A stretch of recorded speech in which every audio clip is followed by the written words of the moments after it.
Good evening, everyone. Thank you for coming to this meeting. Madam Clerk, may I have a roll call, please? Councilmember Papineau? Here. Councilmember Farmer? Here. Councilmember Vandenberg? Here. Mayor Sandu? Here. Please join the silent prayer and flag salute.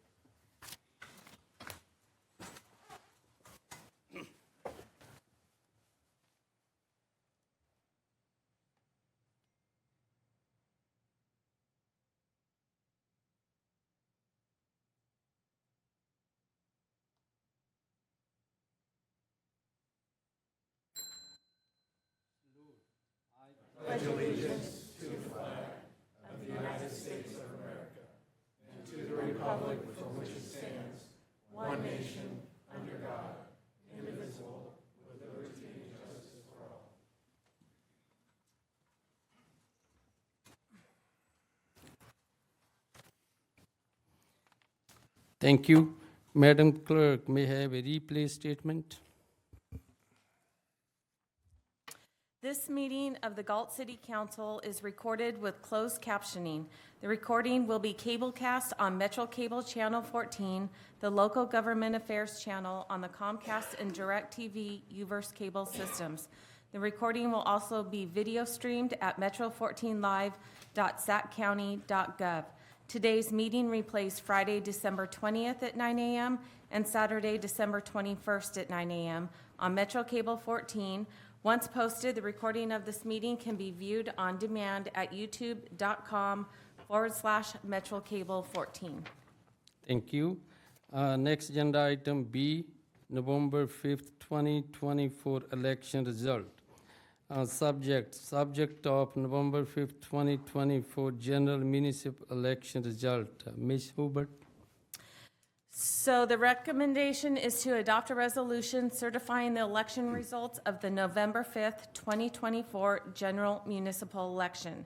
The Sacramento County Registrar of Voters issued the certificate of facts disclosing the results of the November 5th, 2024 general municipal election official canvass of votes. The candidates elected to City Council for a 4-year term are Tim Reed with 5,870 votes, and Matthew Pratton and Bonnie Rodriguez with 3,882, and Matthew Pratton was the winner by tie vote. City Clerk Tina Hubert and City Treasurer Sean Farrell ran unopposed and were each elected to another 4-year term. Thank you. Any council member have any comment regarding this?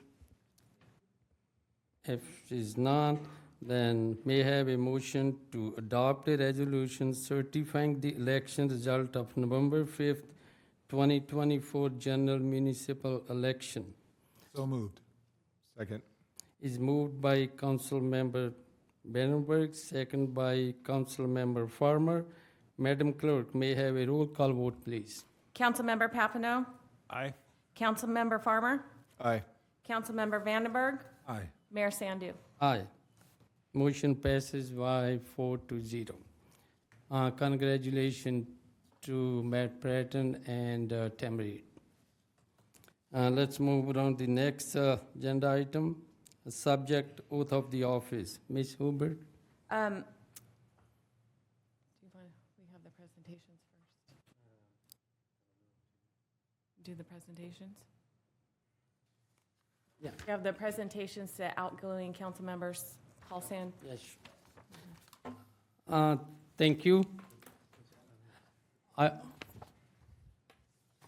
I would like to, there's the 2 council members there, their last meeting and today, and I would like to say a few words before I give them a presentation.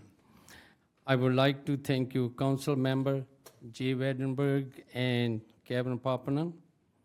Thank you for your service and time to the city and community these last 4 years on the council. Job takes a great deal of commitment, dedication, and time to represent the people of Galt. I appreciate your insightful, analytical approach to council deliberation and steadfast dedication to ensuring the community's voice is always heard in such manner. I was pleasure working along with you guys. Sometimes, and we know we have a disagreement, but at the end of the day, for last 4 years, we respect each other with dignity and respect. And I know you will continue to serve our community in other ways. Thank you. Any council member, any Yeah. comment? Yes, Mr. Mayor, thank you. Yeah, I would like to say some words about my fellow constituents too. Mr. Papineau, I want to say I appreciate your public service, not only on this council, but you served a long time on the school board. And the school board is, in some ways, I believe, is a lot tougher than the city council. And so I applaud you for that, something I wouldn't want to do. But again, as the mayor was saying, I know that there were some times that we didn't always agree, but I always appreciated your insight and your very, diplomatic approach to subjects. We served on CAST together, which I believe is a very important entity, and I appreciate you serving with me on that, and you brought a lot to the table in that position. Mr. Vandenberg, I appreciate all you've done. You and I, from the days when we were out pounding T-posts together, putting up campaign signs, and there was some issues that you and I had to really, bond together on behalf of the city and fight for. So I appreciate that, and you've been a good supporter, and I appreciate all your support and your service to the city. And I know this job is very selfless, and both of you have realized that, I'm sure. But I think you are going to look back and with fond memories of your service. So thank you to both. Thank you very much.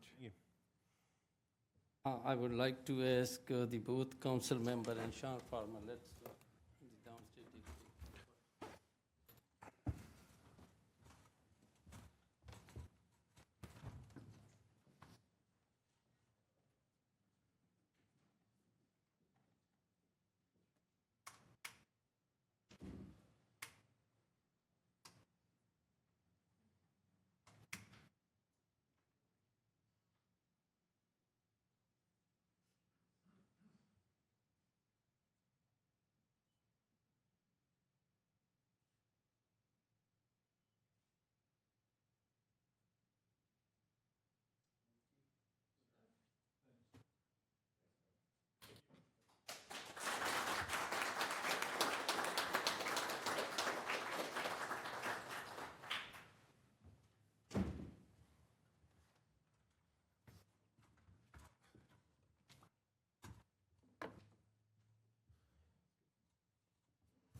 Council member, anyone who make Gavin Papana or Jay, any comment to the public? Well, the mayor was kind enough to buy us candy, so he got me fat and happy. I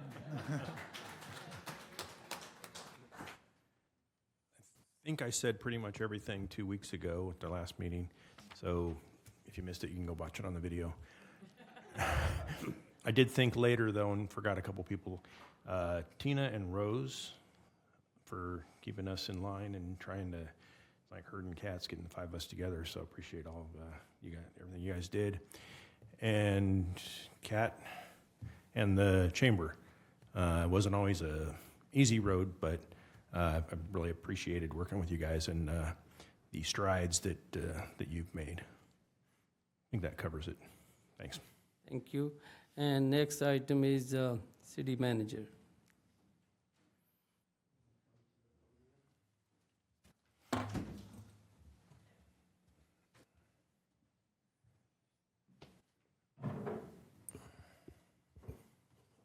Good evening, Mayor and Council.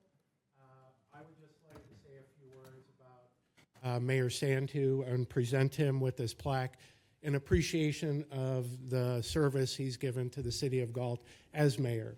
We really appreciate the time that you had put into it. We appreciate the support that you've given staff and your steadfast approach to trying to make Galt a better place to live. We sincerely appreciate that. We know it's not the highest paying job in the world. It's really a dedication to the city. So thank you very much. Thank you.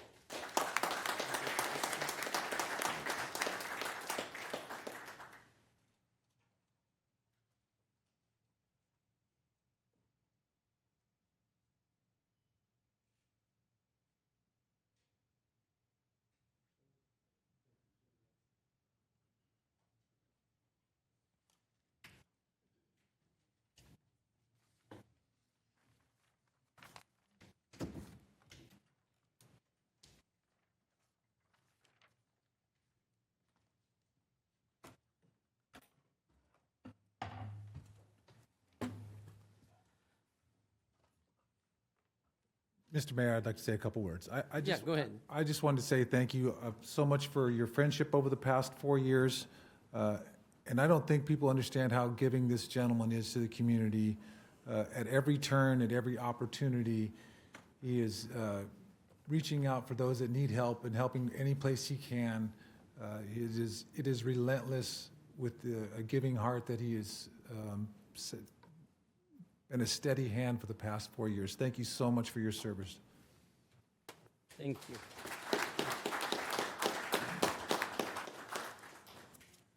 Thank you, everybody. Now we're going to adjourn the meeting for 15 minutes. There is a little bit snack in the meeting room, so everybody can get. So now I'm going to adjourn the meeting for 15 minutes.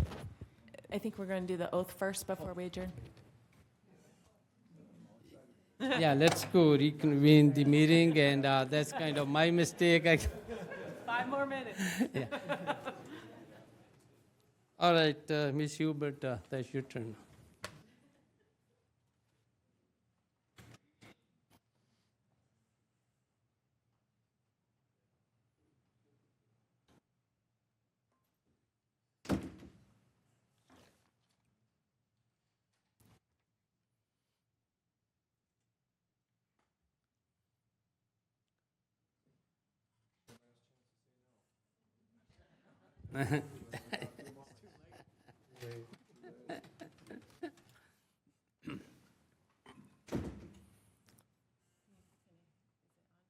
Hello?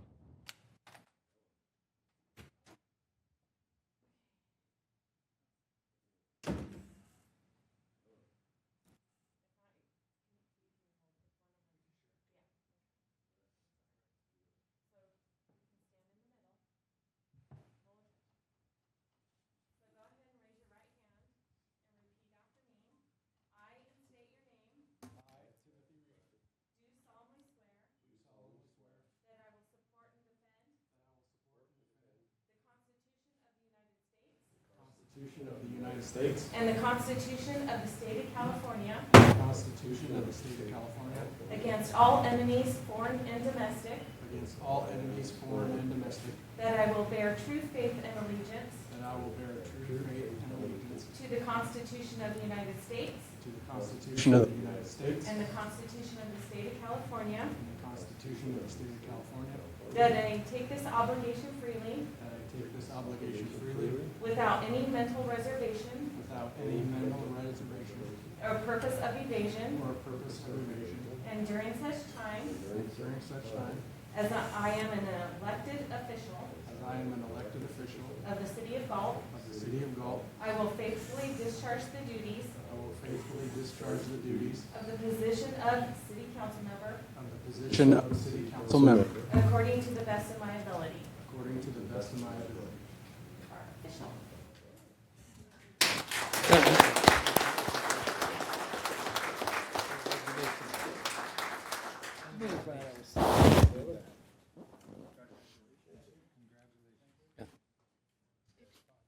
Congratulations.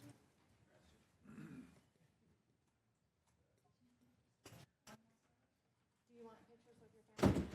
I got a picture. No, with their family? Do you want pictures with your family?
Now we're going to adjourn the meeting for 15 minutes. Thank you.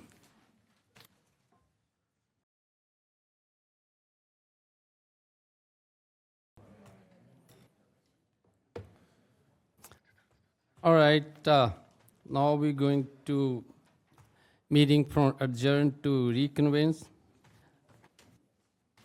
Call the meeting in order. Madam Clerk, may I have a roll call, please? Councilmember Pratton? Councilmember Reed?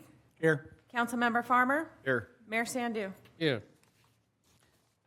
And next agenda item F, reorganization of Galt City Council.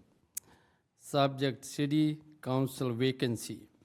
Ms. Hubert or Mr. Splendorio?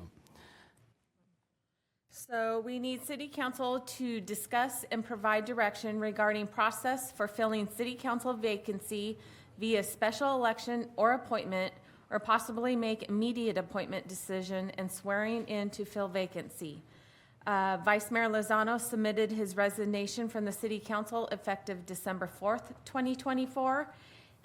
Vice Mayor Lozano was elected to the City Council in November 2022, and his term expires in December 2026. Vice Mayor Lozano resigned in the second half of his term, but the next general election is not until November 2026. Accordingly, City Council has two options for filling the vacancy: appointment or calling a special election, either of which must be completed within 60 days from the effective date of vacancy. The options, regardless of which option is selected, the new council member will hold the office for the balance of Vice Mayor Lozano's unexpired term as a city council member until 2026. Some options for appointment may include the following: accepting nominations amongst the city council and appointing someone from that process, appointing the runner-up candidate from the last election, which in this case received the exact same amount of votes but lost the randomized drawing of straws, initiating an open call for applications to all eligible and interested parties. If the council is so inclined to go with option 1 or 2 above, it can make such an appointment decision as early as tonight's meeting. If so, that member could be sworn in and assume office immediately. And of course, the other option is calling a special election, and as noted, at a cost of approximately $165,000. Thank you, Tina. Thank you, Tina, for all the detail on the report. But now I can go, I'm going to ask any council member want any comment or anything on this agenda item. Mr. Mayor, if you don't mind, go first.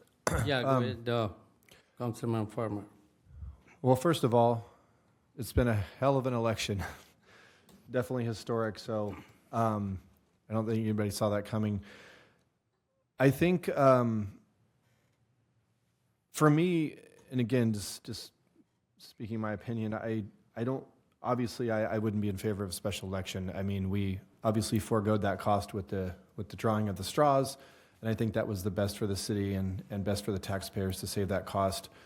I know that last time something like this happened, we did solicit applications, and we had quite a few applicants, and they came before the council, and we, they gave us their pitch on why we should select them, and I actually was one of those 13 people at that moment.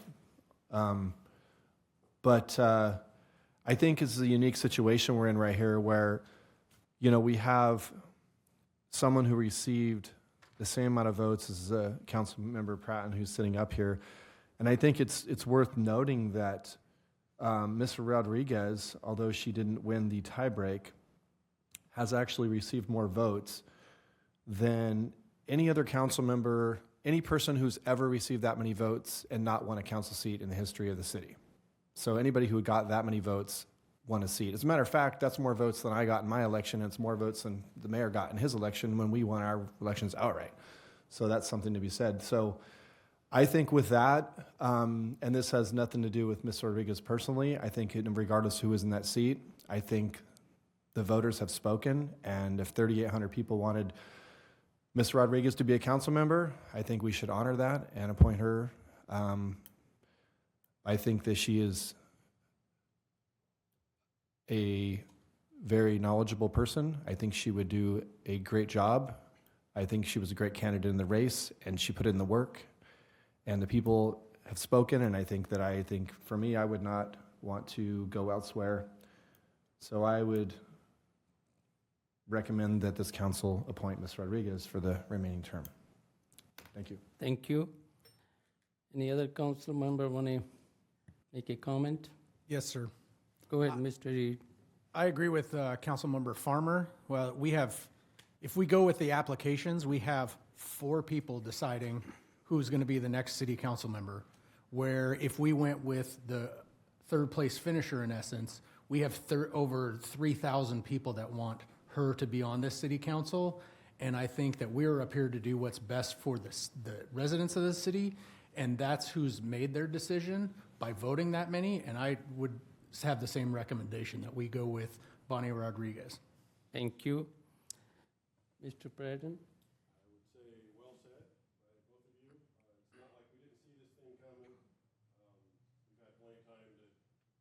Seat was going to be open.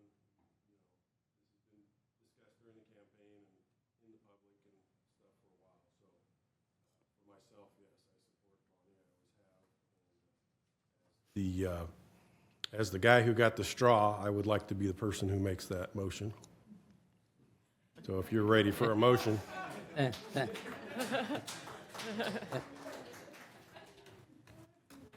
Thank you. All the council members agree, and I'm also piggyback the same thing. When this kind of situation comes up, in a staff report is very well mentioned, there is a special election, and the special election is 165,000. I don't think so. Nobody wanted. This is a public money. Our responsibility to use the public money in the right way. And the other thing is, I think in Galt history, it never happened, the straw draw. So the both candidates get the same amount of votes. So I'm also strongly, recommend Ms. Rodriguez to appoint this position, because the city business is day to day. My personal opinion, we like to somebody, the 5th person, come to with us so we can make a right decision. And about this, any council member want to come back to make any other comment? Any public comment want to come to the podium if any comment before we move to the vote? No public comment. There is no public comment. So if there is no public comment, I would like to appoint Bonnie Rodriguez, the runner-up candidate from the last election, which in the case received the exact same amount of votes but lost the randomized drawing straws. Anybody look second? I'll second that. Okay. It's the agenda item is moved by the mayor and second by council member Matt Bratton. Madam Clerk, may I have a roll call vote, please? Councilmember Pratton? Aye. Councilmember Reed? Aye. Councilmember Farmer? Aye. Mayor Sandu? Aye. So motion passes to 5-0. So congratulations.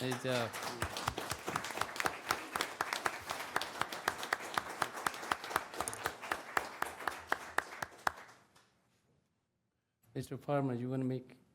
I was just going to say, I'm assuming, I don't know if your motion, but one option was we can go ahead and swear in tonight. Is that what we're going to do? Yes, yes.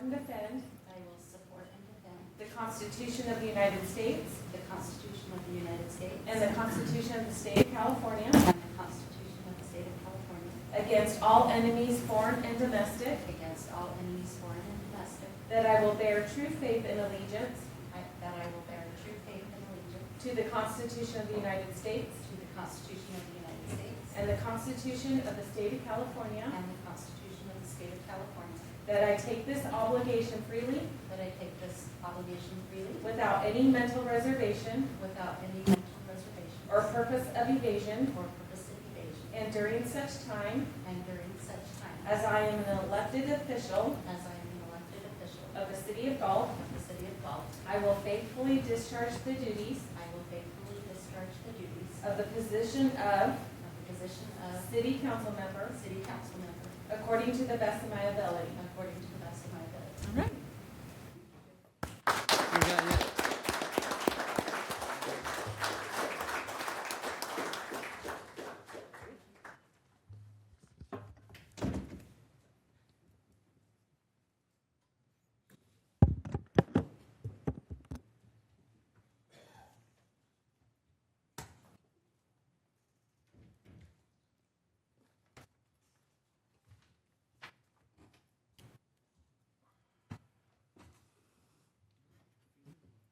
Thank you. Congratulations to Bonnie Rodriguez, the part of the City Council. Now we're going to move the next agenda item, reorganization of Galt City. And now I'm going to turn over to the city clerk, Ms. Hubert. I'll take this one. Give her, since you took the last one. As we do every year, we have a selection of the mayor and vice mayor from amongst the council.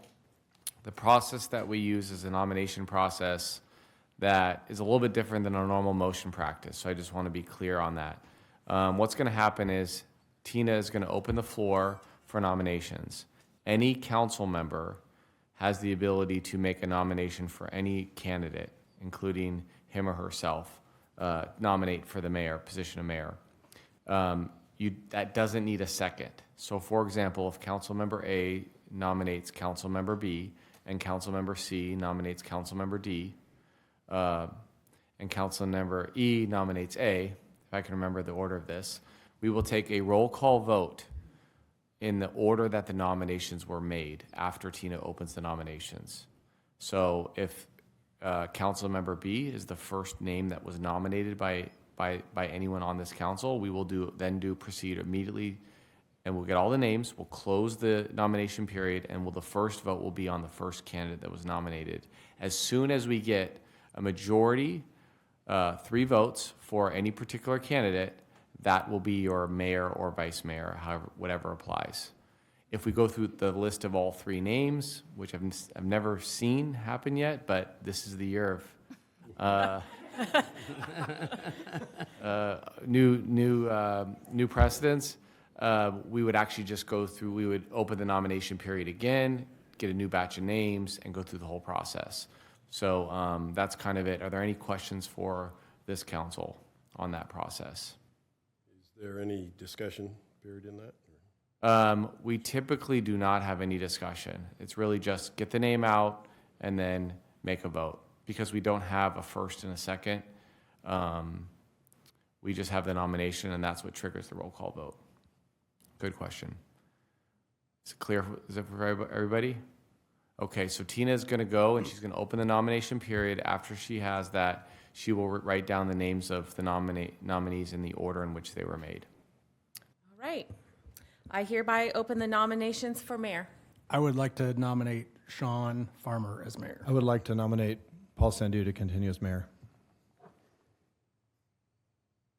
You know, look this way, if there is a vote going, then I like to ask my good friend, he withdraw my nomination. So You can certainly ask that. We're a small board. If he's a small body, I think he's asking if you want to withdraw your nomination. yeah, so just No, I don't want to withdraw it. I'll keep it standing. Okay? Oh, Okay. It's up to you, Paul. all right, go. Any other nominations? I hereby close the nominations for mayor. So Tim Reed for Sean Farmer, Councilmember Rodriguez, Yes. Councilmember Pratton, Yes. Councilmember Reed, Yes. Councilmember Farmer, Yes. Yes. Councilmember Sandu. Yes. All right, we have a majority vote for Sean Farmer. Congratulations. You can have it.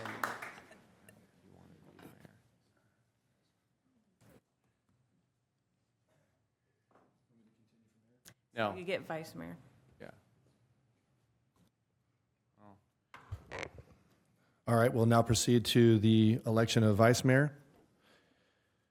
Do you need to reopen like you did before, or do you want to just ask for it?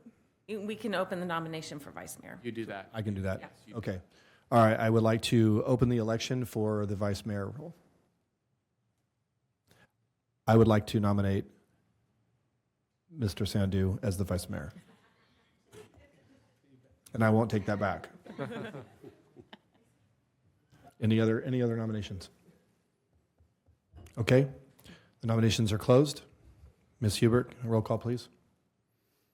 Councilmember Rodriguez, Yes. Councilmember Pratton, Yes. Councilmember Reed, Yes. Mayor Farmer, Yes. Councilmember Sandu. Yes. Congratulations. Congratulations.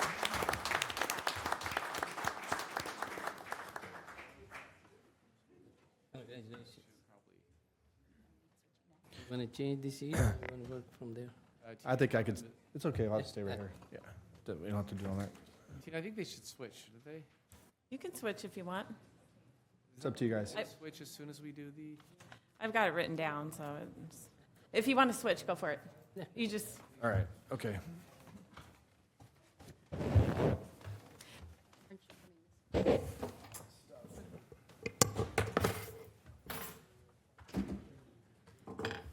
So do the name tags go? You've got Councilmember Farmer, and also Yes. wait.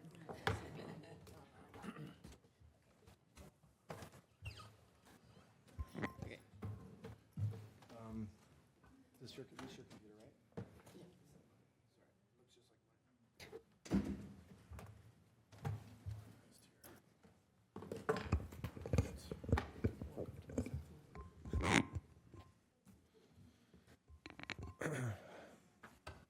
All right, well, first off, I would like to say thank you to my fellow council members. I'm humbled that you would put me in this position. So I know it's not an easy one, but I do appreciate that. Thank you so much. And I want to say, Mr. Sandu, thank you for your kind gesture. And I wouldn't want anybody, if I was to be the mayor, I definitely wouldn't want anybody to be my backup other than you, sir. So thank you. All right, moving on to item G, agenda approval, additions and/or deletions. Do I have anything from council?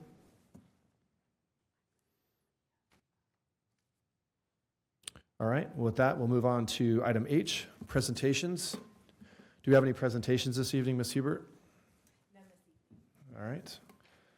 Next up, we have item I, public comment. Ms. Hubert? under Government Code Section 54954.3, members of the public may address the city council on non-agenda items. The public comment section is for the city council to receive comments, except for brief responses to questions. No discussion or action may be taken on any item that is not listed on the agenda. Please limit comments to a maximum of 5 minutes. Consistent with the city council procedural guidelines, the mayor reserves the right to shorten the time limit for speakers to ensure the efficient and timely completion of all city business on the agenda. And we have Lindsay Smith.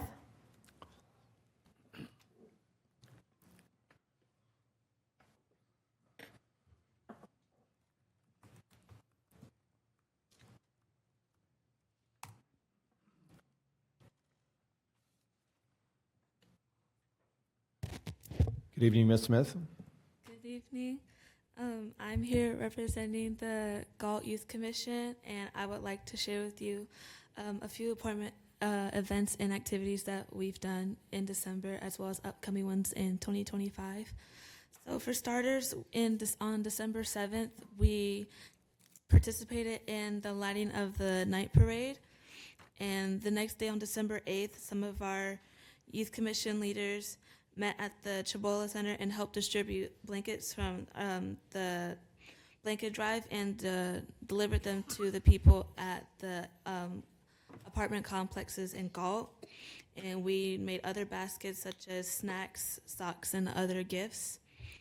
And these upcoming months going into 2025, what we have planned so far is the A to Z dinner on March 29th. Are there any questions? Any questions on the council for Ms. Lindsay? No? All right. Thank you. We appreciate the report. No other public comment. No other public comments? Okay.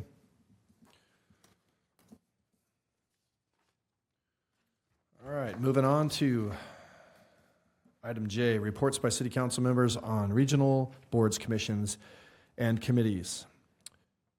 Councilman Pratton. Sorry, nothing to report this time. Okay, Try to have something for you next time. all right. Councilman Reed. I don't have anything either. All right. Councilwoman Rodriguez. I'm just happy to be here. Vice Mayor Sandu. Nothing to report this meeting. All right, thank you. And I actually do not have any official business to report either, so slow news week, people. All right.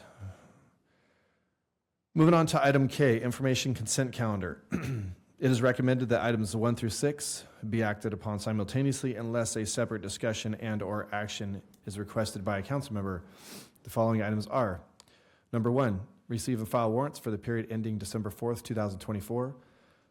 Item number 2, minutes of the regular meeting of December 3rd, 2024. Item 3, receive the Senate Bill 165 Special Tax Accountability Report for Community Facilities District 2005-1. Number 4 is receive the Assembly Bill 1600 reports for development projects. Number 5, American Rescue Plan Act Integracy Agreements. Number 6 is the engineering staff augmentation budget. Do we have any public comment on any of these items? No public comment. Okay. Council, does anybody wish to pull any item from consent? All right, well, with that, I'll be looking for a motion to approve items 1 through 6. Second. Motion by Councilman Reed, second by Vice Mayor Sandu. Can I have a roll call vote, please? Vice Mayor Sandu, Aye. Councilmember Pratton, Aye. Councilmember Reed, Aye. Councilmember Rodriguez, Aye. Mayor Farmer. Aye. Consent calendar approved by 5-0. Moving on to item L, scheduled matters, notice of public hearing. Subject is the required public hearing, number 2, to receive community input regarding the potential composition of election districts for transitioning to by-district or district-based city council member elections consistent with Elections Code Section 10010. Mr. Splendario. Yes, thank you, Mayor Farmer. As you know, this item is our second public hearing in our serial of public hearings. We will have 5 in this series. The second one, all of these public hearings are required by state law. We had a public hearing 2 meetings ago, and the second public hearing is going to be similar to the first. It's going to be a little bit more detailed in terms of just a presentation and information to the public. It's also, and going to invite the public regarding potential composition of the districts. Again, we will discuss, and our consultant, Paul Mitchell, just got here in the nick of time, so we're ready to proceed. We are going to be, again, to comply with state law, there's not going to be any maps being proposed or drafted for these public hearings. You're not going to be reviewing any potential maps. It's really informational. It's to get input from the public, get input from the council, and the consultant will be asking the council to provide some direction in terms of, as the people go to our website in the community and they start to locate communities of interest and areas that they would like to draw in certain districts, we're looking for direction on whether you want them to be drawing 4 district-based maps or 5 district-based maps in the city. So we'll be looking for some direction from the council on that as well. So without further ado, Paul Mitchell from Redistricting Partners is here to walk you through this. Thank you very much, Frank, and thank you for having me. And I was guilty. I was at the Starbucks across the street, and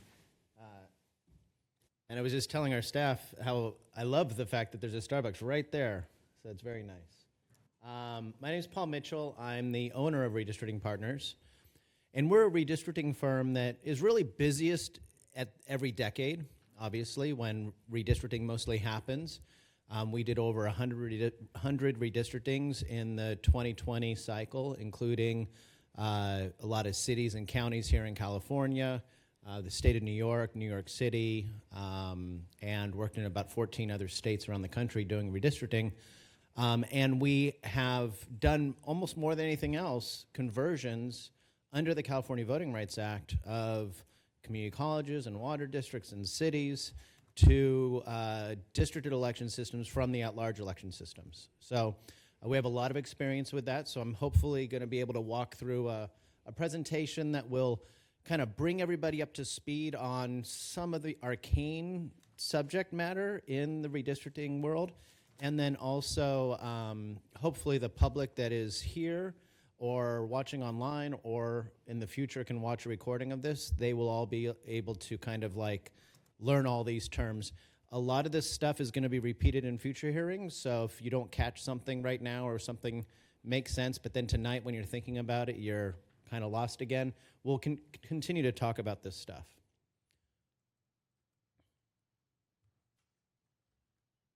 So these are the topics I'm going to go over. What is the CVRA? The difference between districting and redistricting. The Voting Rights Act, meaning the Federal Voting Rights Act, and how that interplays, what gerrymandering is and why we're not going to be doing it. I'll be looking at the criteria that we use, talk a lot about the mechanics of redistricting, just so you have a better understanding of that, and then talk about your actual census data for the city, and then go over the public hearing schedule. This is the second of 5 required hearings under the CVRA. And let's get right into it. So first off, the California Voting Rights Act is an act that has a name that makes you think, oh, this is a lot of voting issues. Like this has to do with elections, it has to do with precincts, it has to do with all the stuff that we have to deal with in a state as complex as California with our election system. It's not. California Voting Rights Act is a single topic piece of legislation, and it says that if you are in an at-large election system, then every code section after that has to do with you. And the only exception is if you're in a single-member districts, which is the only version of a non-at-large election system. And single-member districts are described as districts where there's an area where the candidate has to live in there to run, and only the people in that area vote for that candidate. Sounds pretty obvious. That's what we think of like with a congressional or legislative district. But in California and around the country, there are a lot of weird versions of that. So there are cities in California that used to have systems where they had 5 districts, and you had to live in the districts. But then they voted at large. Or they have 3 districts, and 2 districts elect 2 people each, and 1 district elects 1 person. So there's been a lot of weird systems, and the California law essentially says that that they're all considered at large unless it's pure single-member districts. And then it says you can't have at-large election systems if you have racially polarized voting. And the simplest construct of what racially polarized voting means is that people are voting differently based on the racial composition of the voter, the household, the area. And there's a bunch of math that I could talk about as to how you determine whether something is racially polarized voting. But California's law on racially polarized voting is one of the most kind of open and expansive laws on racially polarized voting. It's much more loosely defined in our state law than it is, say, in the Federal Voting Rights Act. So The Federal Voting Rights Act could be interpreted as outlawing at-large elections just like the state law. Could be. But there's a lot of higher hurdles that you'd have to overcome in order to force an agency, whether it's a county or city or something else, to convert their election system based on the Federal Voting Rights Act. And one of them is the idea of a majority-minority district, and I'll go over it, but a real strict test on whether or not racially polarized voting exists in a manner that would be a violation of the Federal Voting Rights Act. Majority-minority literally means 50% plus one person of one ethnic population in a district.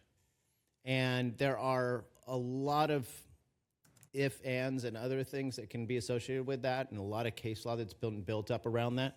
But the idea with the Federal Voting Rights Act is that if you can create a district that is majority-minority of one population, there's racially polarized voting, then you might have a violation of the Federal Voting Rights Act. The California Voting Rights Act doesn't never say majority-minority. It says ability to influence. And you could have the ability to influence the outcome of an election if you're 30% of the district, or 28% of the district, or 40% of the district. And ability to influence, the courts have said, doesn't just mean being able to elect a candidate of your choice. It might mean being able to vote against a candidate you don't like, making it harder for somebody to get elected. And there might be 5 candidates. If the community can effectively have the ability to influence which one of the candidates is going to win, that's under California law enough. The California law also makes it real easy for plaintiffs to get paid when they sue a city. It's just kind of pro forma. The last city that was sued under the Federal Voting Rights Act, Santa Maria, the attorneys didn't get paid for over a decade after successfully winning that case. Now, the way that they limit the charges, because they used to be open-ended, you'd have cities going through this process and then paying hundreds of thousands of dollars in bills or millions of dollars in bills. And the way they limit it is they say that $30,000 cap for the plaintiff attorneys as long as you follow a process. That's adjusted for inflation, so it might be like $35,000, $37,000 now. But essentially, there's a process and a cap on attorneys' fees for the plaintiffs. Just to be clear, that's if we follow the schedule in the limited period of time that we have now, not limited in general. Yeah, you have to follow the safe harbor provisions is what they're called that allow you to fit under that. If you failed to act or got derailed and didn't do it or something like that, then theoretically it could open up and be kind of unlimited legal fees that you could be facing. And there have been many in the state that have faced more than $1 million in legal fees. So I want to talk real quickly about what the districts mean and what they don't mean. So the districts mean literally, this is the area you're going to be running in, this is where you're going to do your political mailers and your walking and your talking and your campaigning on election day. It determines who's eligible to run for office and it determines who votes. What it doesn't determine is how you govern. This is a decision that you make, a culture that you create about whether or not you're governing as a city as a whole or you're governing from, these are the neighborhoods I care about, these are the neighborhoods you care about. And I've seen, like, if you go to the city of Sacramento, at least when I was last at the city hall, which was probably pre-COVID, the council members would have on their door, representing the neighborhoods of Natomas and Del Paso and North Highlands or whatever it was, they would be listing on their door as their neighborhoods. And somebody else's would say, I'm representing Land Park in Midtown and Downtown and Alkali Flats. So I've even seen cities where they have it on their business cards. They have their council district and then it says representing the neighborhoods of. That's a choice a council can make to create that kind of a structure, but that's not in the California Voting Rights Act. That's a decision of a culture that you create as a city. And it doesn't mean, like, even as an example, some cities do appointments by council districts and so on. That's up to you how you do that kind of stuff. So redistricting is at the heart of it the act of adjusting population every 10 years. We're doing a districting. So I'll call it, we're redistricting partners. We'll talk about redistricting. It's kind of like, if I have family over and we do tamales for Christmas and I make refried beans from scratch, I only fry them once. Like, you don't have to fry them twice for them to be refried beans. Redistricting, we're not really doing a redistricting. We're doing a districting, but we're just going to call it redistricting because it sounds weird to not. But the idea is to balance both electoral power and representation. And what that means is that you're trying to make sure that if you have community members, that each of their votes are equal, and also that if somebody has a pothole on one side of town or a light that's out or an issue with, some city service, that their voice is the same to the city council as everybody else. And that sounds normal, natural, and why wouldn't that be? I did a redistricting in Santa Barbara County once. This was back in 2010 or 2020. Oh, in 2010. They hadn't redistricted in 50 years. One district was 100,000 people. One district was 12,000 people. So theoretically, the district with 100,000 people, their vote was 8 times less powerful than the people in the 12,000 person district. If somebody from the 12,000 person district went and said, hey, I've got this issue of a broken streetlight, that voice to the agency would be the equivalent of 8 people going from the 100,000 person district. You can understand that if somebody's in a really big district, their voting power, their representation power is diluted, but what we're going to try to do in redistricting is balance that. That's the core thing that we do in redistricting, is try to balance that, both for voting and representation. The Federal Voting Rights Act, which might end up coming up if we can draw majority-minority districts or if there's concerns about Federal Voting Rights Act, there are 2 things that people talk about. Section 2 we'll talk about, and that's the idea of majority-minority districts, or about whether or not something we're doing potentially is diluting the voting power of a minority group. Section 5 we're not going to talk about. It's a part of the Federal Voting Rights Act that has kind of been, it's still on the books, but it's not operable anymore based on a Supreme Court decision. And of course, the California Voting Rights Act is just the one thing about at-large elections. Now, I'm going to talk real briefly about this so that we can kind of make sure everybody understands how this works. With Section 2 of the Federal Voting Rights Act, it says that when you're drawing districts, if you can draw a majority-minority district and there's racially polarized voting, then you have to either do that or do something equivalent to it. The 3 tests under Jingles is what it's called, is that can you draw an area where it's 50% or more of voting population of a protected class?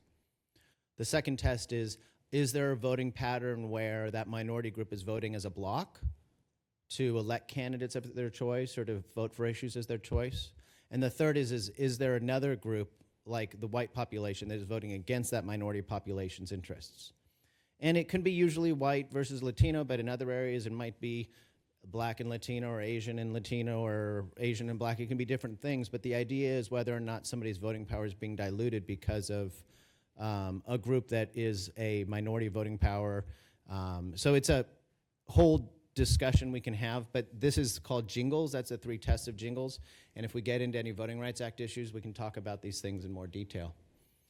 And then in the Federal Voting Rights Act, we're really looking at whether or not you can draw that majority-minority district.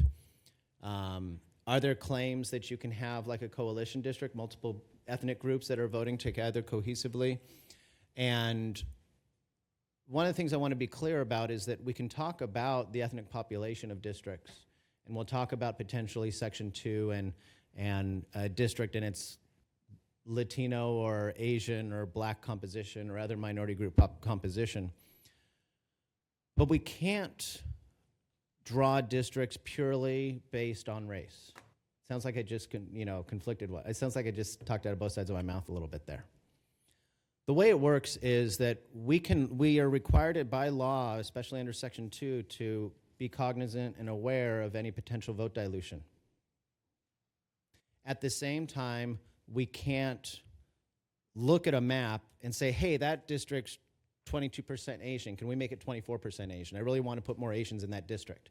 That could be construed potentially as a violation of another part of federal law, equal protection. So there's this great researcher, Justin Levitt, who's an election law expert and used to give these presentations. And he'd say, when you're thinking about race and redistricting, think of it like you're driving your car and you don't want to break the speed limit. Do you just look out at the freeway and not pay attention to your speedometer because you can't, and just think you're going 55, but you realize you're going 90 miles an hour on the 5 or the 99? No. Do you not look at the traffic and only stare at your speedometer and just stare at your speedometer all day? No, because you'll crash. So you have to do it kind of like when you're driving. Cognizant of the speed, where you're at in traffic, but not solely focused on it when you're drawing districts. You're not solely focused on race. So there's a subtlety to it, and we'll work with your legal counsel on that. But if we get into this, we won't say, oh, this is the Latino district, and that's the black district, and that's the Asian district, because that might be determined to be predominantly basing your decisions on race. At the same time, if we have a minority group that looks like it can be empowered in a district, we'll try to draw that. So there will be subtle distinctions there, but I just want to make sure everybody's aware of how that works. Gerrymandering, if I travel, I get in a cab or something or an Uber and I say I do redistricting, the guy will always say, oh, you do gerrymandering. Like it's synonymous. And it's not. Gerrymandering is when you manipulate the redistricting process to get some kind of gain that is not kind of what you're telling the public. It's a manipulation of redistricting, and that's what this map is. This map is a dragon salamander thing that became known as the gerrymander. It was Governor Gary, not Jerry, so it's technically a gerrymander for the nerds. But Governor Gary was a signer of the Declaration of Independence. Who knew that? You know, he's not known for that. He's known for this, and it wasn't even his map. It was the state Senate's map. We say like, okay, well, that's over 200 years old, so that isn't something we see anymore. But the last time the legislature had the ability to draw districts, they drew this. This was Senate Pro Tem Kevin De Leon's state Senate district. And it looks just like the original gerrymander to me. You've got the feet, you've got wings, you've got a head. So gerrymandering does still exist. It's just a little funny way of saying it. And it does still happen in multiple ways around the country. It's still a big issue.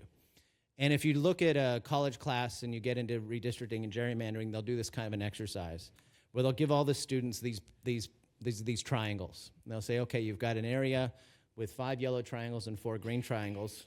Draw me districts. Draw 3 districts. And most people will draw something like that. Horizontal or vertical districts. And in anything, if you drew this horizontally or vertically, you would end up with 2 districts with yellow majorities and 1 with a green majority. Have you guys thought about it in your mind how to manipulate this yet? Like that. Now I've drawn a map. We can say, oh, this is just a really great map. But what you really have done is drawn a map where you're giving the green 2 of the 3 districts by distorting the redistricting process. And that's how you see, not in California because of the State Redistricting Commission, but in other states, you see the outcome of the House of Representatives in this most recent election. You can point to actual states where Democrats and Republicans gerrymandered as causing those outcomes. And that's the number one thing we think about when we think about gerrymandering is partisan gerrymandering. This is what happens in states where they are trying to get a political outcome. But it's not the only kind of gerrymandering. There's also racial gerrymandering, which the courts have been really focused on, and it is kind of the heart of a lot of our laws have come out of racial gerrymandering cases. Then there's also incumbent gerrymandering. Incumbent gerrymandering are those redistrictings where you see a district going down and then just like a diving board that goes out to somebody's house and then comes back and then keeps going down. And we've seen crazy incumbent gerrymandering in California, particularly in local government. We did the redistricting for the city of Ojai, and when we went in to do it, we looked at their map and we said, why are all these 3 districts converging on this one census block that you split into 3 pieces? And they're like, oh, because all the council members live in that they lived on the same block. So they had to draw the districts in a way that everybody got a district. That's now illegal in California under the Fair Maps Act. There's one other kind of gerrymandering that doesn't really come up much in local government, at least in most of Northern California. It's a big thing in LA. It's called amenity gerrymandering, where they gerrymander because they want Staples Center in their district, or they want the big donor in the district, or they want the new project in their district. And so that's also something that you see sometimes is when they use redistricting as a way to get the cool parts of the city in their district and try to deny that from other people or places where you can use for fundraising. So a big development that you know is going to be a lot of fundraising from a developer, they'll make sure Koreatown, as an example, would always get split up because there was a lot of developments in there. So the criteria we're going to use under the Fair Maps Act are these here, and I'm going to go through each of them a little bit. First off, districts need to be equally sized. That goes back to the earlier discussion about the 100,000 district and the 12,000 district, that we want these equally sized so everybody's got kind of a fair, evenly shaped, evenly sized districts. And that's based on population, based on Supreme Court decisions. So we base it on population from the census, the most recent decennial census. So we're going to be using the 2020 census, even though that's already almost 5 years old. The decennial census and the count of people wasn't a perfect census, but that's what we have to use. If we were doing this redistricting in 2029, we would still be using the 2020 census. Now, they don't have to be perfectly equal like congressional districts. You might know that congressional districts are equal in California to one person. But they need to be 10% deviation, total deviation of a plan. What that means is, the most simple way to think of it is that no district's going to be, 5% higher or 5% lower than any other district. There's going to be this like 5% over, 5% under number. That would be 10%. But theoretically, you could also draw 4 districts that are 2% underpopulated and 1 district that's 8% overpopulated, because that's still 10%. So we're going to have this 10% buffer. And the 10% isn't 10% is okay, 9% is good, 8% is better, 2% is great. It's not a gradient, or it's not better to get lower numbers. It's just a binary. Are you under the 10% or not? It's your threshold, and it's in state law. Districts need to be contiguous, meaning that they have to be whole parts. They don't hop and jump around. You say, of course they do. But we've seen redistrictings where there was a water district in LA where they had a district that started on one side of the city and then just literally popped up a little section of it somewhere else. Those aren't legal. You have to have districts be whole parts. Now, some cities are themselves, they have islands is what they're called. So some cities have non-contiguous parts, and so you draw it to be most close to the rest of the city. But unless there's a reason, you shouldn't draw districts that are non-contiguous. There's an idea in contiguity where things are literally contiguous, like whole pieces, but also things can be functionally contiguous. Like you might say, we've got these 2 houses on either side of the freeway, and from a map, they look like you could draw a circle around them and make an area, and it would be a contiguous area. But for the people who live in those 2 houses, they're not contiguous, because to get from one house to the other, you have to go all the way to the freeway off-ramp or on-ramp and get across, or go in a freeway underpass to get back to there. So it's not really truly contiguous based on how it's used functionally. Good catch. This is a city in Santa Clara County that tried to draw this District D, which is purple on the right side there, and see how it's actually like 3 different parts? Now, they do have a weird shape there, but this is not contiguous. That purple district is not contiguous, and that's an example of a district that would not be legal under the state law. Now, one thing about contiguity, about this idea of functional contiguity, I like to show this city of Davis map. I wish I had the other version, the one that somebody proposed, which was like 5 silos, essentially, 5 columns going through the city, and somebody said, this is a perfect map. But you know what the problem with that map was? They had this column, the second column in was going right through, and see the highlighted yellow line? That's the 80, the railroad tracks.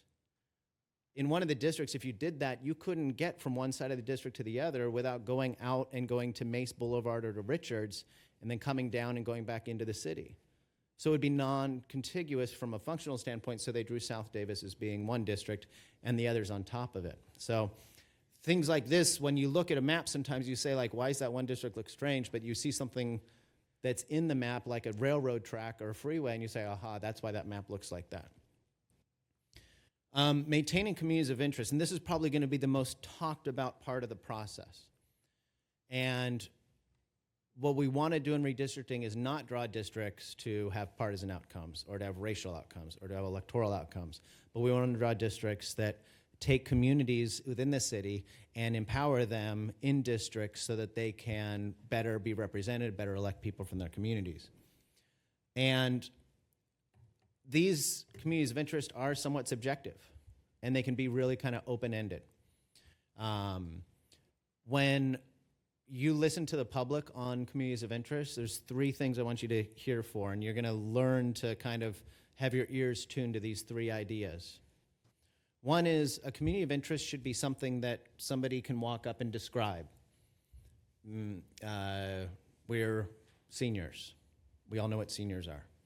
We're skateboarders. We're commuters. Okay, so there's something that is understandable. The second thing, they're mappable, meaning that you can actually look at the city and there's some data or some way that I can like show you like, oh, this is where that community lives, or somebody can walk up and say, well, it's bounded by these streets and this is my community of interest. There's a way to map it. So if somebody said we're left-handed people and that's our community of interest, you'd say, okay, well, how do you map the left-handers? Like, I don't think you guys have successfully segregated the left-handers to one part of town. And so there's no way to map them. The third issue is that you have something to do with that community. Like you have a policy-making role with that community. And that's where it gets really interesting. Because if we were doing the water district, sometimes water districts or sanitation districts have places that have sewer lines and places don't have sewer lines. And that becomes the community of interest for their redistricting. Or in some water districts, you have rates that are higher in different parts of the agency than others. And so the rate map ends up becoming something they utilize as a community of interest. You guys wouldn't use that. In Solano County, we did a water redistricting where they were mapping where the almond growers and the walnut growers were. You don't care about that. But you might have parts of town where people are concerned about public safety, and you do have a role there. Or people are concerned about sidewalks or street lights or potholes or different issues that are things you care about, or facilities that you maintain, or programs that you run at local parks or schools or libraries.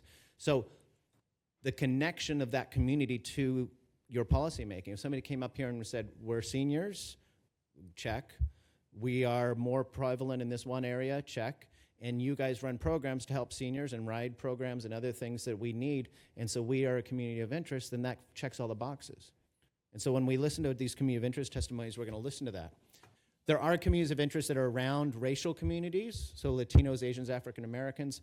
Again, we're going to talk about those communities, and while we can't predominantly draw districts based on race, if somebody comes up and says, I'm from the Sikh community, or from the Latino community, I'm from the Asian community, and this is where I go to church, and this is where, my kids go to school, and this is where we have, the annual festival associated with our ethnic group. That all can be perfect testimony to help define a community of interest. So we will use those kind of things in helping to define those areas.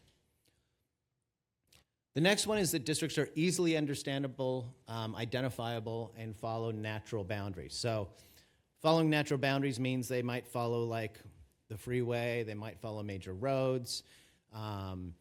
When you draw the map, it doesn't, the shape of the map and where the city, how the city's organized kind of makes sense to people. As we look at the maps, as you actually look at final maps, you're going to start to see a map, and you'll see one that like you look at and you say, I don't get how that is our city. I don't get how that really kind of keeps communities together. And then you see another one, you say, oh, okay, that makes sense. The different communities are all identified. Keeping districts compact is the last and kind of lowest ranking criteria, but it is a criteria that you need to follow. And compactness in districts, there are like 20 different research papers around the country, from math nerds to political science nerds, who've come up with their own formulas for compactness. Different states have different rules they follow. I could show you an example with rubber band. I could talk about science. I can talk about all these things. But in California, we've gotten rid of a lot of these traditional rules for compactness. And we've come up with a criteria in the state law that says a district is not compact if it bypasses nearby population to get far away population. It's like a word salad that only they could create in Sacramento. But what it essentially means is this. if we are drawing districts and we start with the three women on the table here and said, okay, the district's going to start here, but it's going to skip these two guys, and it's going to go around to the first row, and then it's going to come by me at the podium and then over here and grab all the way to Frank, and that's going to be the district. What did that district line do? It bypassed nearby population to get some other far away population. So put Frank in the district instead of putting these guys in the district. And in doing so, it violated the state's subjective criteria on compactness. And so we'll see that as we draw districts. We had a redistricting recently in a city where they wanted to draw a district on one side of town, and they wanted to connect it to an area north. And instead of like going to the nearby population, they wanted to go through the parking lot of a shopping center and then drive up this way and then grab another population far up here. And we had to tell them, like, look, when you think about that criteria, are you connecting a population to a faraway population, bypassing a nearby population? And they said, oh, yeah, we are. And so they didn't pass that map. So when we do this, we'll look at these maps and talk about that. But that's how compactness works. Now, some of it you'll see, and you'll say, aha, I know that's not compact. And I'm going to show you one of our favorites. You can't see it very well on this screen, but this is the city of Martinez. And the city of Martinez, they took all the 5 districts and they made these slivers going down. And they got so narrow at some points that when they drew the precincts, they weren't even connected. What they'd done in the city of Martinez, there were like 4 council members that lived within, 1,500 feet of each other. And so they drew these districts that were all these slivers going down. And we went in and redrew the districts, and it looks like that now. Compact shapes, and they were the state law. If you want to say like, Paul, I don't like this compactness criteria, I don't like the Fair Maps Act, I don't like a lot of this stuff, thank the city of Martinez, because that redistricting on the left was a lot of the reason why the state implemented the rules under the Fair Maps Act.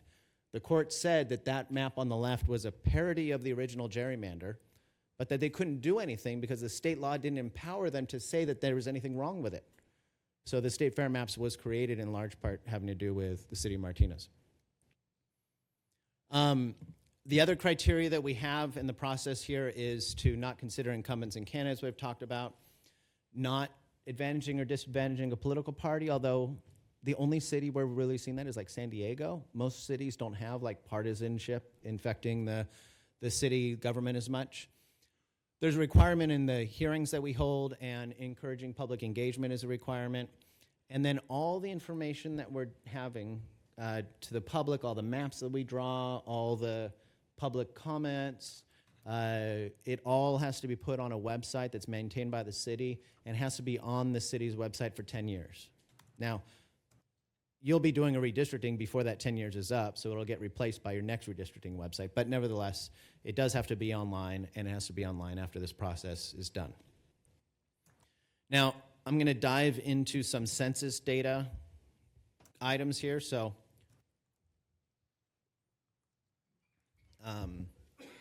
this is going to get a little bit nerdy, and it might not look as good on these screens. It might look better on your screens in front of you. We all know what the census is.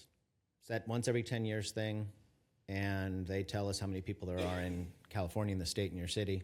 And it's based on where people live April 1st, 2020, and it's a point-in-time survey, and it gives you one number. This is the number of people that are in your city, period. There's no ifs, ands, or buts. There's no margins of error. There's just a whole number. But the census isn't just that. The census data is always both numbers and geographic areas. I think of it as like the honey and the honeycomb. And you get the census data, and every piece of census data fits into one of the little pieces of honeycomb. And the census types, you've got the census, we know about that every 10-year census, where there's a whole number, there's a honeycomb, the whole number goes in the honeycomb, we're done. But there's another type of census data, and that's the census data that comes from surveys that are ongoing year in, year out, the census does. 3.5% of the national population gets these surveys every year. I got one. I have to do it. It's on my kitchen counter. It's a long-form census that's got tons of questions about how many bathrooms do I have? How many bedrooms do I have? What's the ages of everybody in the household? What's the ethnicity? What's the citizenship status, which isn't on the main census? A lot of these other questions, that's called the American Community Survey. It used to be called the long form of the U.S. Census. That has the honeycombs, so it does have the geography, although it's much larger geography. It's called the census block group or census tract that most of that data goes into. But then the data, where the census might have said there's 5 people that lives there, the American Community Survey will say, oh, there's 7 people that lives there. Plus or minus 12 people. Like, it's margins of error. It's estimates. And so what will happen is you take the census, the American Community Survey data, if you look at it real closely with these margins of error, it seems crazy. But then when you sum it all up, it starts to make sense. And that American Community Survey data is ongoing every year, always getting updated. And it's a 5-year average. The data we're using is a 5-year average of how many people lived in that area, or how many people in that area are renters, or how many people in that area are citizens. So it's a different type of data. It's ongoing data rather than point-in-time data. So the honeycomb is, the smallest piece of the honeycomb is called a block. And there's hundreds of thousands of these. Some of them have 0 population, some of them have 5 people or 2 people or 17 people. But then the blocks are added up into block groups, and the block groups are added up into tracts. So they're perfectly nested, these ideas: blocks, block groups, tracts. And the census every 10-year data comes in the block groups. The American Community Service the Community Survey data usually comes in tracts or block groups. So it's a lot of data and math that we work with in the GIS area to kind of draw the districts. This once every 10 years data is what we use to do the equal population. The one thing about that once every 10-year data is that there is an adjustment by the state for reallocating prison population. This won't affect you guys much because I don't think you have a prison in the city. But if we were doing Kern County redistricting, there might be a prison with 20,000 people in it. And in the old days, they basically would get credit for 20,000 more people when they're drawing a state senate or legislative or congressional district. And you'd have a city council member who would have a prison in his population. Say each district is 25,000 people. Everybody would have 25,000 people in their district, and he'd have 20,000 prisoners and 5,000 people. So they've taken the prison population and they've distributed it out to where people were living prior to their arrest. And so the data set's a little bit modified, but not functional, not making a big difference in a local redistricting, but that is what we're using. And the American Community Survey is that estimated data. The most important population data that we're going to use from that is called citizen voting age population. You'll get really used to calling it CVAP. And CVAP is what we're going to look at when we look at the ethnic composition of a district.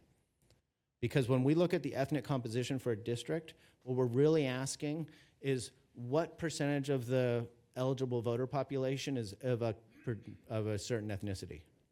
So when we're talking about Latino population being 13% of a district, we don't mean from the 10-year census.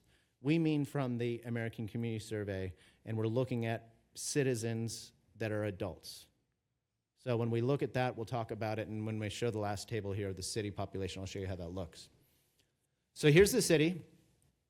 You have one non-contiguous island that will be drawn with a part of the city that's closest to it. That shouldn't be a big issue. When we look at the data of the city, you're going to have 2 tables. When we have districts in this table, you're going to have columns for each district with the populations of each district. In this case, you only have one district, which is the city as a whole. And you can see the population, the 25,000 population. Under that, you can see the breakdown of Latino, Asian, and Black populations. So you can see, if we look at the Latino population, you have almost a 50% Latino population, the city as a whole. Now, when we go down to the second table, remember I'm talking about the American Community Survey, the multi-year survey, the citizen voting age population. Now your population comes down to 17,000 people who are eligible voters. Of that, around 36% of those are Latino. And so when we draw districts, you're going to have some districts that are going to be much higher than 36%, and some districts that will be much lower than 36%. And then we'll also, in all of that, be able to look at Asian citizen voting age population, Black citizen voting age population, The other in this other citizen voting age population would be white, but it also includes, although you're not going to have a lot, Alaskan Native and Hawaiian. Those are the two other categories that will be in that other category. And when we do look at this, you're going to see tables both for that first thing of the total population. That's where we want to have in that first table that deviation of a district no more than 10% from the smallest to the largest. And the lower, we're going to be looking at how well the districts are drawn to ensure that they don't dilute the voting power of any minority population. And for this purpose, we'll be talking under the Voting Rights Act about Latinos. So if you do 4 seats, the ideal population would be the 6,426. If you do 5 seats, your ideal population is going to be 5,141. So what's 10% of 5,141? 500-ish. So no district's going to be more than 500 larger than any other district or smaller, right? The range between the largest and the smallest district is going to be that 500 number, 514. As you can see, when you have 4 districts, your districts are larger. We want to make sure that as you're drawing districts, that you're drawing them in a way that empowers those communities. And sometimes having 5 districts will allow a smaller community to be more empowered than in larger districts where that small community might have their voting power diluted a little bit. But we don't see, from having done some analysis and working with your legal counsel, a legal reason why you have to do one or the other. If there was a legal reason why, we would alert you to it and we would let you know. But we've done a little preliminary look to make sure that that's not the case. And the most important thing in this is that the public is going to want to have input, draw maps. We've created a paper mapping tool where they can do this. We want to be able to bring you maps that have been built based on kind of the construction from the public, and the public usually is a lot more empowered to give input if they know what it is they're drawing. But this is ultimately a decision that you get to make. Where we're at right now is this is the second hearing. The first hearing had kind of a real basic overview. The second meeting is kind of our 101. It's kind of like our intro to redistricting class. And the third hearing is the hearing where we're going to see the first draft maps. If you give us input and you say, hey, Paul, I want no districts crossing the freeway. I want a district to be north to south. I want them to be east to west. I want them to, whatever input you give, we'll try to incorporate that into the potential draft maps. Any input we get from the public, we'll try to incorporate that into draft maps. Our goal in drawing draft maps A, B, and C, which will be our draft maps we present at that third hearing, are not intended to be the perfect maps. They're intended to be a range of ideas so that you can see the trade-offs that are being discussed in the mapping process. Our hope is that it's a map that the public creates that ends up becoming the starting point for the final map you adopt. That fourth hearing with the updated draft maps, it's kind of the most important hearing. Because at that fourth hearing, you should really cull down the maps that you're considering to ideally one final map. If you come up with one final map, the input you get from the public is going to be much more helpful than if you go into that last hearing and you have 7 maps. You've got some people commenting on some maps, some people commenting on other maps. They're all getting confused. So at that last hearing, you really want to have 1, maybe 2 final maps that you're considering. And so as a result, that fourth hearing where you're calling the maps and you're really saying these are the 2 maps we want to alert the public we're considering, that's really the most important hearing in the process. And with that, I'm happy to answer any questions. I see that a couple of you have been diligent, I think, writing down some notes. So happy to answer questions you might have. Well, thank you, Mr. Mitchell, for the presentation. So we'll start off with questions from council. Anybody want to go ahead and jump in? The only question I have is, so the format that we're deciding on here, in 10 years that it comes up again, are we able to, or is the council at that time able to reformat, or is that format that we create set in stone? So this is kind of like when I got married and they told me I have one chance to change my name. Okay. You have a chance right now to decide how many council members you're going to have and the system of government you're going to have for your city as you convert under the CVRA. If you were to do it again in the future, I think you'd have to take it to the vote of the public, I believe. You can check with your legal counsel. So, But, yeah, in terms of the governance. yeah, I'm just saying in 10 years, what 10 they years, look you'll at be is just redistricting. You'll be doing the redistricting, but you won't be able to say, Not hey, reformatting. now we want to add more council members. It'd be a lot more difficult to Yeah. do it that way. But you will have to redistrict in 2031 for your 2032 elections. These maps will take effect for the 2026 election, 2028, and 2030, and then you're going to have to do redistricting before the 2032 elections. Yeah, I was just going to say the maps will be redrawn. Right. The maps, they have right, to be right, But yeah. the format piece of it is Right. is kind of set going forward. It could be changed. So, yeah, no, thank you, Paul. The information was very helpful. So I think, I for one have lots of questions, but I think what we'll do is if any of us have a lot of questions, maybe you can ask a couple of them, then we'll go back and forth. So, anybody else want to go? You brought up the highway situation, and 99 has always been the Great Divide. And so I understand not having districts go across that, but I feel like that Great Divide is going to be even more of a divide now, using it as a boundary for districting. So I guess my question would be how set in stone is that Great Divide? Because I almost feel like both sides of east and west were almost even. I think west has more population, but you know what our options are going to be with Highway 99 splitting our city. Yeah. So it can kind of go both. It can kind of go either ways. It's not like it's a strict rule. There are two things that you're going to want to think about. One is, where are the communities of interest? So let's say theoretically that in the southern part there was a community of interest that wanted both sides of the 99. You say, well, of course, we're going to make that as one district across the 99, but that's okay because we're keeping this one community of interest together. But in other places, you're going to say, hey, where are we going to draw this line? Let's just kind of snap it to the highway because it makes more sense. It's more understandable to voters and so on. So it is fluid. You have these criteria.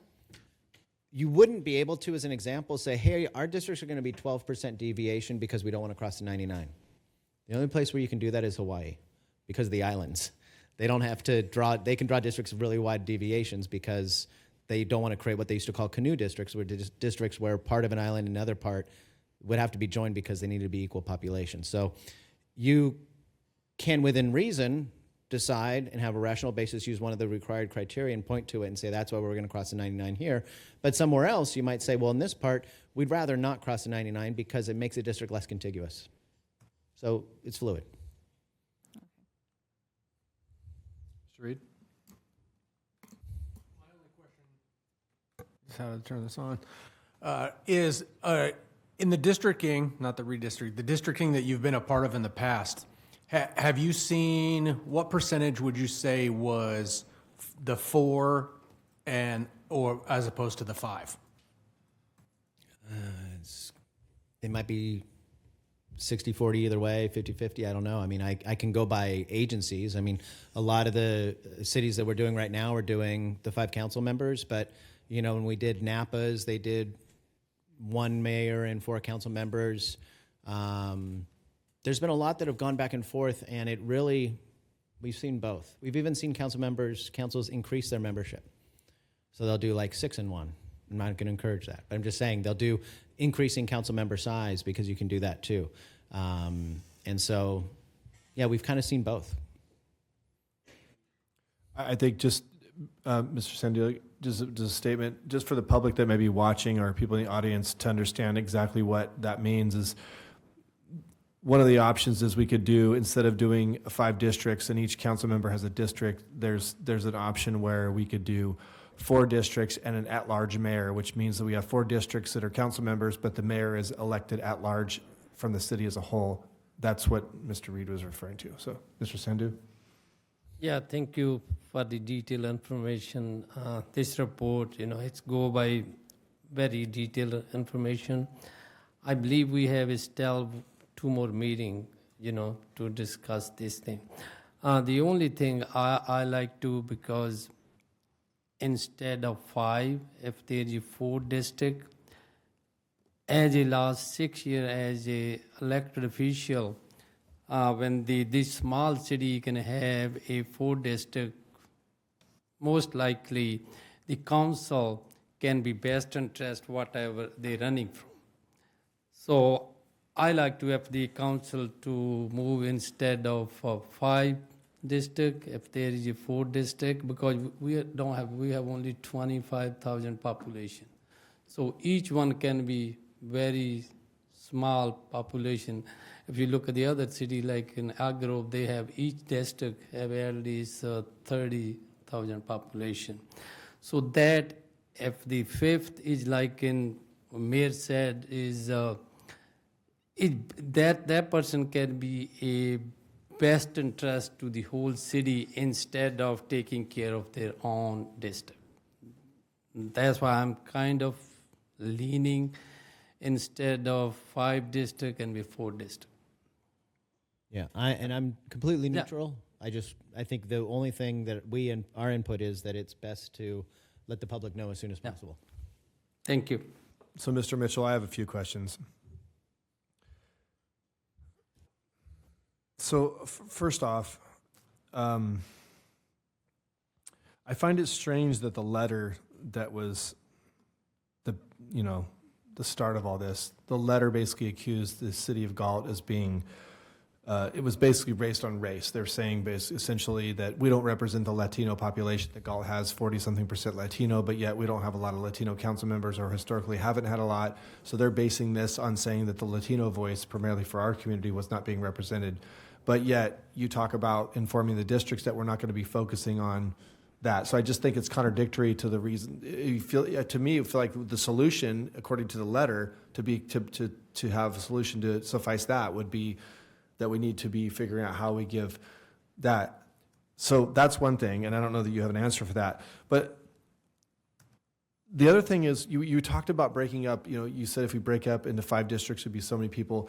Well, my concern is that if we were to look at Galt as a map of not so much how many people live in certain areas, but how many voters, and not just voters, but how many people that are voting, right? Now, I might have missed it in your presentation, but if you were to say District 1, for example, has 5,000 people, you may only have 1,500 registered voters in that 5,000, and out of those 1,500 registered, maybe historically by voting record, only 500 of them ever vote. So you're going to have, I feel like you're going to have some districts where you might have a lot of seniors who historically tend to be high voters, right?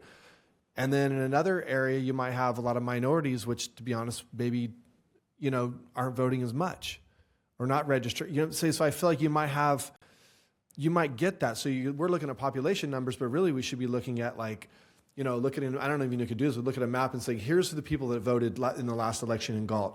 And here's where here's those heat maps of where those voters were, and we should be looking at districts compared to that if we're going to be dividing up so fair. So do you have an answer for that question? Absolutely. So first off, there is this weird, we're talking about race, we're not talking about race. Let's talk about race, let's not talk about, there's a lot of back and forth on that. And so let me just clarify a little bit more on some of how this works and how the courts have interpreted it. Because some people have said the California Voting Rights Act itself is a race-based law, and so it should be unconstitutional. The state Supreme Court has said, well, the legislature has a prerogative to do that in California. And what the law does is it says that if you have this racially polarized voting, that you can't have this election system. But it also says that when you actually draw the districts, let's take race out of it again. Unless, 2 things. The community that is the community that's had its voting power diluted, they should be the subject of extensive outreach. You should make sure that they're communicating with them. They should be a part of the process. You should be trying to draw districts that, make sure that those communities aren't diluted without focusing entirely on race. The other thing is that I believe when we draw these maps, you're going to see that there will be a majority-minority district, one that is over 50% Latino that can be drawn, and your attorneys and I will say, hey, let's make sure that when you draw districts, we don't walk out of this process having not created a majority-minority district. Do you see how I kind of worded that? I didn't say, let's draw that Latino seat. I said, let's get out of this process. Let's make sure we're not doing something that would dilute that population. And that would probably be measured as not avoiding drawing a majority minority district when we see that one can be drawn. And that'll happen as we see draft maps. You'll probably see each of the draft maps has a majority minority district. So there is a little, and it's because of the weird laws. You have the Federal Voting Rights Act that says that if racial minority groups are being, and it's based on the Civil Rights Act, that if racial minority groups are being disempowered by a law, that's not legal.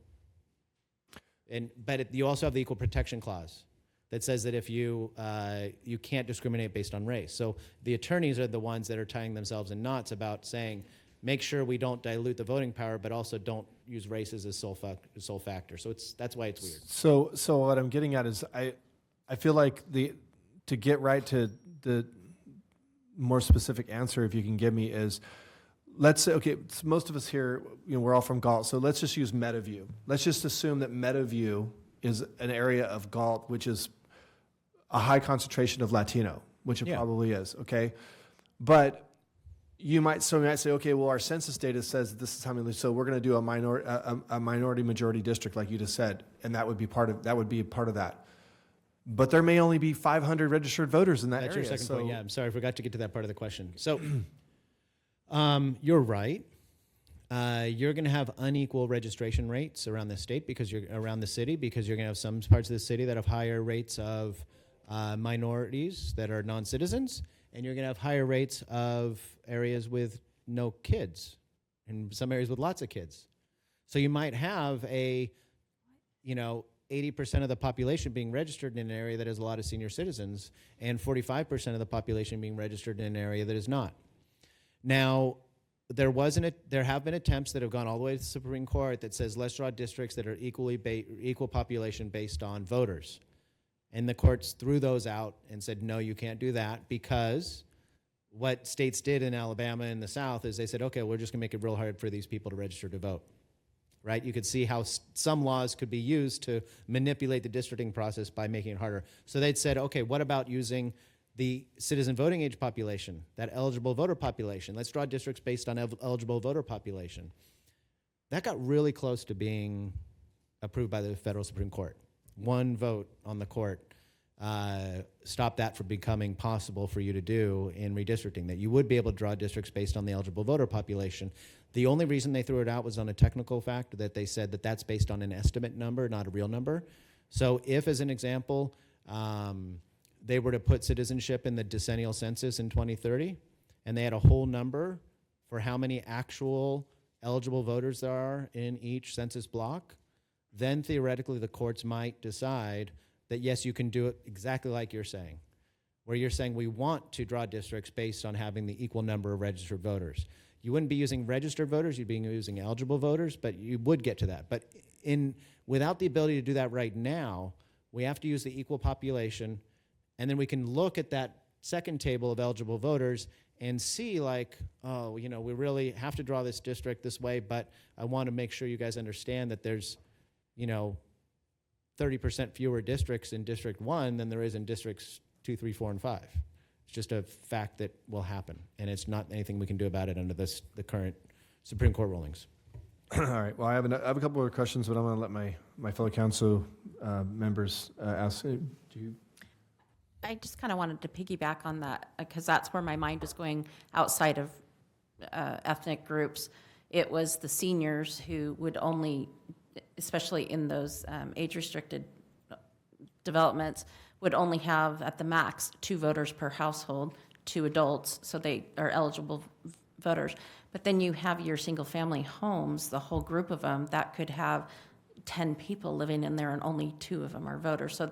So I almost felt like throwing in those special interest groups, such as the seniors, who definitely need representation, but that would, that just throws off those numbers when you have a family of 6 or whatever and max 2 in one. So it'll be interesting to see how, luckily I think our senior areas are pretty spread out throughout the town, so I don't know that that will become an issue, but outside of race or ethnicity, I think that's what kind of has thrown it off for me, the numbers. So this is probably less of a question than more of a statement, but it just seems that, you mentioned earlier how there was a city where they would have on the doors where I represent this area and whatever. I mean, you could say all you want, but this is definitely going to happen, in my opinion. This districting thing is going to divide the city of Galt. Furthermore, right now we're kind of a divided community between east-west, so to speak, in some manner. It's going to become more so because you are going to have, I mean, if we're sitting up here as a council discussing how to spend Measure Q money, I mean, Mr. Reed is obviously going to try to advocate for more money to be spent in his area because those are his voters, and if he wants to get reelected or make his voters happy that he represents, which is his job to represent the people in his district, he's going to advocate for that. So we're going to be thinking more of, we're going to be compartmentalizing our decisions instead of thinking about the community as a whole, which is a tragedy in my opinion. It's almost like, look at the United States, like the electoral votes, right? There's a reason why nobody campaigns in Wyoming because they got 3 electoral votes. Nobody gives a heck about Wyoming. They all want to go to California or Florida because there's 54 or 40 or 30 or whatever. So you're going to just, so that's the point. It's like, it seems, it's almost like this whole concept is so anti-democratic. I mean, I'm probably going to be faced with having someone in my district that could be running unopposed. Very, very high, very possible, and it probably will happen in some districts. So I will have no choice but to have that person be my representative. Could be the most horrible person ever, and he's my only representative. Now I could go to another district and say, Mr. Pratton, I know you're not in my district, but whatever. And Matt, he could say, well, you're not in my district. I love to help you out, but I just got to kind of, that could happen. And so it's less of a question. It's just a statement. It's just frustrating. I'm sure we all share that, but I just, when you've lived here your whole life and you think about what this is going to mean for the community, it's just sad. And I just, my only thought is that it does get determined by the culture of the city council. And there are city councils that are in at-large election systems where the people only really care about certain parts of the city and not other parts of the city. And those cities are somewhat dysfunctional. And when you put them in districts, they maybe become more dysfunctional. But, it is an issue. And it's something that people have gone to the legislature and asked about, and legislatures kind of had deaf ears to it. Well, I'm sure we'll have more things to say as we go on. I just would like to add, to piggyback on what the vice mayor said, is I actually am more favorable to a 4-in-1, because I feel like at least you have that one at-large position. You could have that one person who could be acting on behalf of the entire community as the mayor. If there's any possibility that we could make something like that work, that's what I would be leaning towards. Of course, I ultimately would like to hear what the public has to say at the end of this process, but I agree with the vice mayor as I lean towards a 4-1 if it's possible. So I'm still undecided about it. I want to see, I've seen the other cities running both ways, and obviously we've ran at large and, not having an elected mayor. I see a very expensive process every 2 years. Someone is running for mayor, and in our small town. So there's little nuances of it that I'm not 100% sure I'm behind, but I'm not against. I'm still thinking it through and researching. I was going to ask if there's any public comment. Chris Brossman? Yeah, and just for the record, just formally open Yes. the public hearing. Yes. Sorry about that. So I'm now going to open the public hearing. So it means you don't need to fill out a card. You can just come up and speak if you like. So public hearing is open. They do? No, I don't remember that.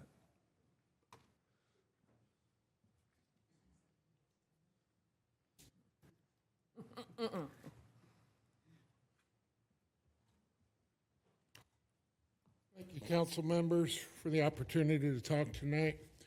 I feel like most voters out there really don't understand what we're voting for, other than we were threatened to be sued and we have to redistrict.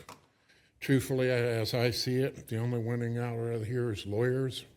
And tonight, from our consultant, all I did was hear a bunch of gobbledygook where, okay, it's racially driven, but it's not racially driven, but we don't want to bring up race, but race takes a factor. And, oh, by the way, if one group ends up being majority Latino, that's a good thing, but we don't want to say that it is. I agree a lot with what Sean said. I see it as divisive, but reality is the legal system, unfortunately, we live in is driving us down this road. I also agree a lot with it can't be the East and the West. I think we need to look at our lines going across the 99 corridor. I'm debating on the 4 or the 5, to be honest with you. I like having 5 council members elected representing their area. I'm not so much of a strong mayor person in that he would represent or she would represent all of Galt, because they're still representing the area that they were elected as well.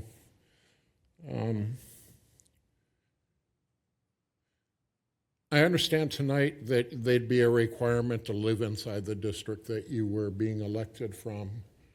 Now, last election we had 3 candidates, and those, to get 3 took some encouragement, to be frank with you. I too share the concern that getting someone in a district, let's say nobody runs in that district, how does the city deal with that? I didn't hear that tonight, and I see that as being a real concern, to be frank with you, because I am amazed that we don't have a Latino on the council. I've been amazed that we don't have a Latino on the council, and maybe people are on the council that I didn't know were Latino, because truthfully, I think I'm past the race side of the world. But I would like to see us look at making areas that are going to not divide us as a city. And to me, a lot of that is going to run east to west. It's not going to run east to west this way, versus I don't want to see it become the east and west. I look forward to seeing more stuff coming out on this, but I really don't know what's going to happen. Let's say we don't have a candidate in a district come up. I haven't heard the answer to that one. I find it interesting, too, that U.S. congressmen can live outside their district, but council members can't. But that's all my comment.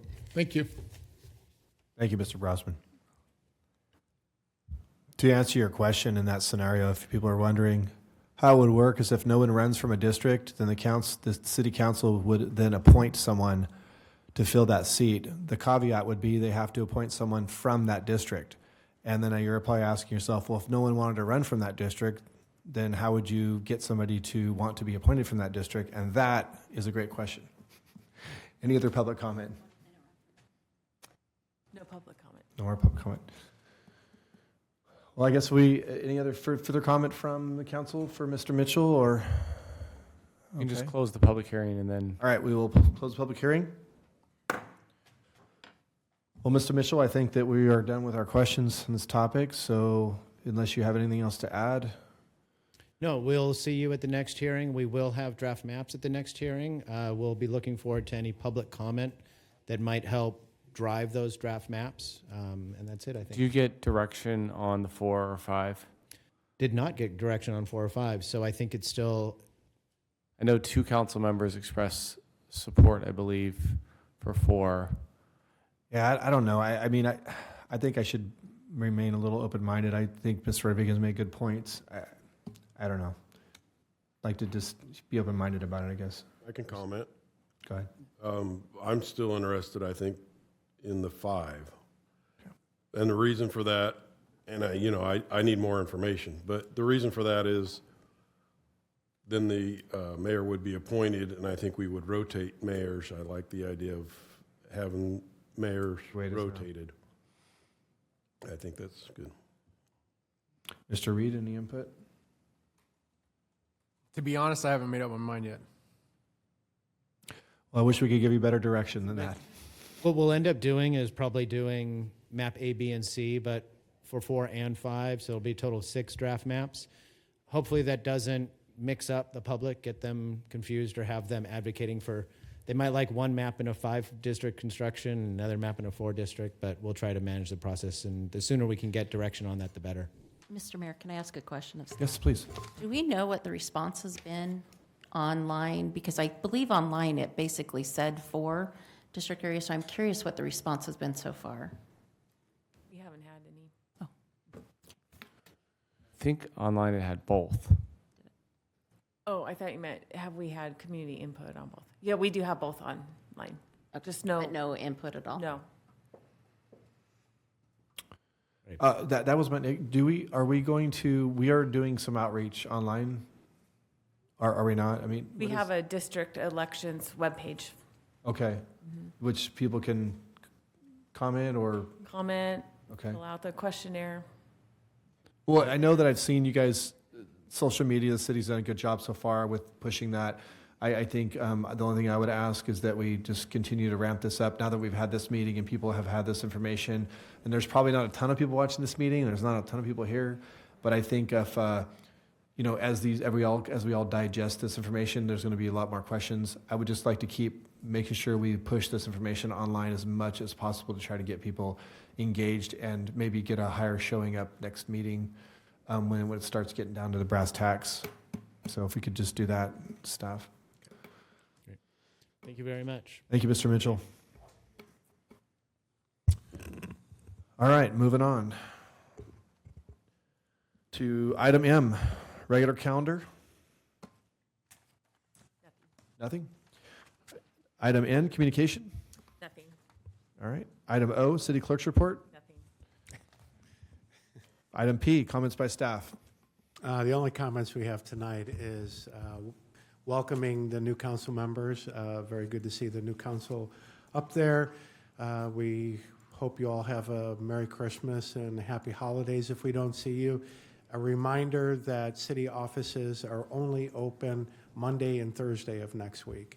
So the Friday is a regular Friday off, and then the Christmas Eve and Christmas are holidays. So with that, those are the only comments that we have. All right. Thank you, Mr. City Manager. So we'll move on to items, comments by city council members, future agenda items. Mr. Pratt. Nothing at this time? Vice Mayor Sandu.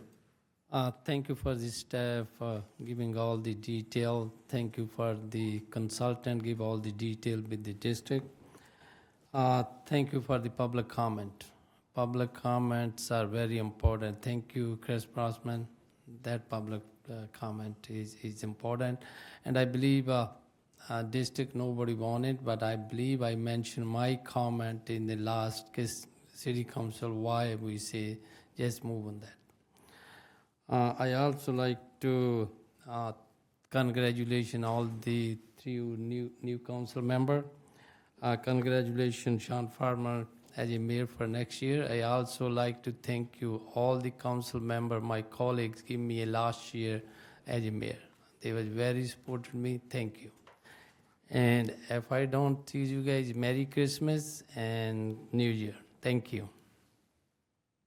All right. Thank you, Mr. Vice Mayor. Councilman Reed.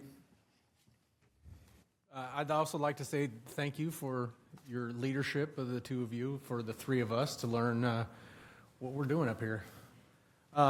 Second, I want to remind the community that we, the new city council members, have a lot of appointments that will be coming up for all the commissions and the committees.